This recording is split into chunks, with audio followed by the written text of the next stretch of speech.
अगर पुलिस किसी आरोपी को पकड़ने की जगह उसको गोली मार दे तो क्या इसको न्याय कहा जाएगा या फिर ये कानून के खिलाफ है? आइए समझते हैं एनकाउंटर के बारे में।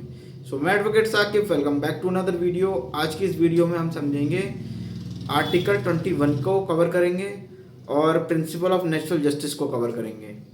भारत में किसी भी व्यक्ति को, चाहे वो कितना बड़ा भी अपराधी क्यों ना हो, कितना बड़ा किसी मामले में आरोपी क्यों ना हो, और उसे संविधान के तहत कानूनी प्रक्रिया का पूरा अधिकार होता है। आर्टिकल 21 कॉन्स्टिट्यूशन ऑफ इंडिया का कहता है कि no person shall be deprived of his life और personal liberty except according to the procedure established by law.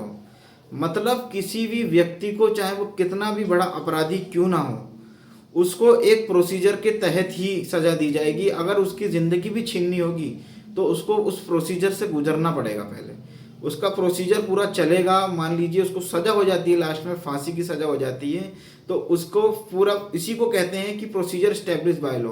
मतलब जो भी लॉ प्रोसेस होगा उसके तहत ही उसको सज़ा दी जाएगी।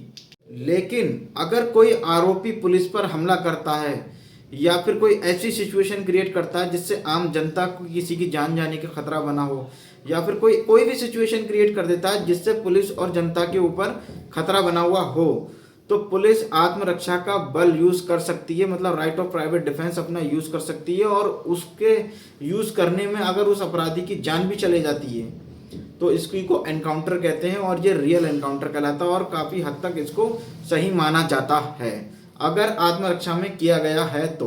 अगर मान लीजिए आत्मरक्षा में ना किया गया हो और एनकाउंटर कर दिया तो वो एनकाउंटर फेक कहलाएगा। उसके तहत अभी तमिलनाडु में भी हाल ही में एक हाई कोर्ट का जजमेंट आया था जिसमें 12 पुलिसकर्मियों को फांसी की सज़ा सुना दी थी, जिसमें क्या कहते हैं, बाप और एक बेटा कोरोना टाइम पर अपनी दुकान बंद करने में लेट हो गए थे, और बंद कर वो जा ही रहे थे अपने घर पर कि रास्ते में उसे पुलिस रोक लेती है और थाने में ले जाकर इतना मारते हैं उन लोगों को कि उनकी डेथ हो जाती है।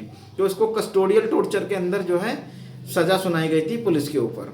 पुलिस वालों को सबको फांसी की सज़ा हुई थी। ऐसे ही आसान भाषा में लॉ को समझने के लिए मुझे फॉलो करें और अपने अधिकारों को जानें।